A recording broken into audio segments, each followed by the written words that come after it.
हम मीनू झा गोर लगै छी समस्त मिथिलावासी के एकटा सामा बनाबो के गीत ल के उपस्थित छी। संग द रहलिए श्रीमती ललिता झा। धन्यवाद। जय मिथिला, जय मैथिली।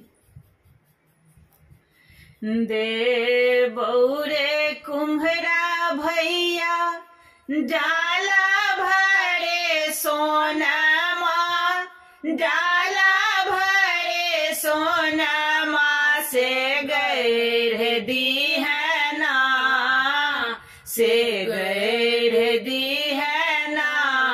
कुम्हरा सामा जोड़ चाके बासे गैर दी है ना।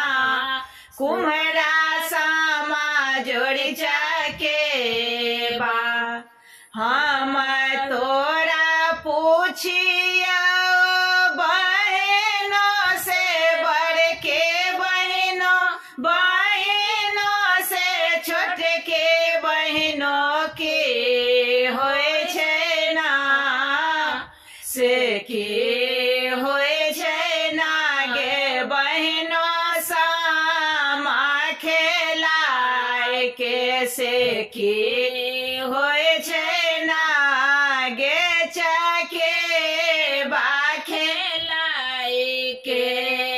ससुरा में होय छै भैया अन धन सोनमा, अन धन सोनमा नैहर होय छै ना, नैहर होय छै ना रे। कुम्हरा बचन सन के भैया नैहर होय छै ना रे। कुम्हरा लालन सन के भैया जुगे जुगे जे बातो मोर पाँचो भैया रे, मोर पाँचो भैया से पाँचो भौजो ना, से पाँचो भौजो ना।